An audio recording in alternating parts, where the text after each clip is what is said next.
আমাদের সঙ্গে আছেন শ্রীযুক্ত দেবাশিস বন্দ্যোপাধ্যায় মহাশয় ফুচুদা।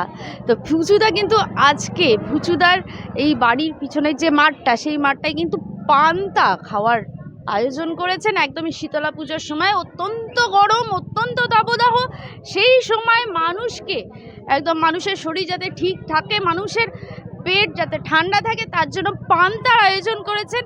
এবং বুঝতেই পারছেন যে এখন কিন্তু পশ্চিমবঙ্গের যে রাজনৈতিক প্রেক্ষাপট সেটা কিন্তু অত্যন্ত উত্তপ্ত হয়ে আছে, কারণ নির্বাচন সামনেই, একেবারে এপ্রিল মাস পড়ে গেছে এবং এপ্রিল মাসের শেষেই নির্বাচন, তার আগেই পান্তা খাওয়ার ব্যবস্থা, কি বলবেন?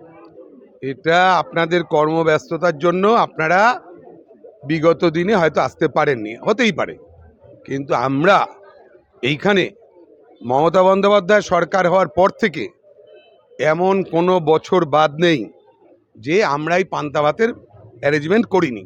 বিশেষ করে এই সময় শীতলা কালী পুজো হয় এবং পান্তা ভাত হয়, সেটা শনি মঙ্গলবার দেখেই, ঠিক এই মাসেই এটা হয়, সবই একটা নিয়ম নীতির মধ্যে।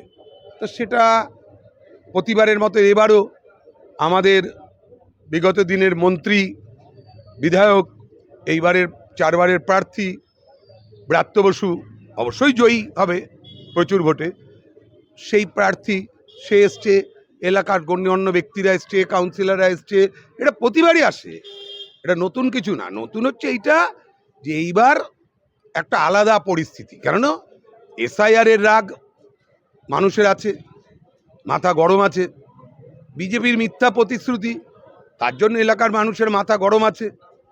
আমরা সূর্যের তাপ প্রচুর, পুরো ঘামছে, আপনি আমি দেখুন সবাই ঘামছে, তার গরম একটা বড় ব্যাপার, কিন্তু তারপরে যে শীতল পান্তা এই খাওয়ার পর একদম সব কুল, সব কুল, ভোট শুধু তৃণমূল।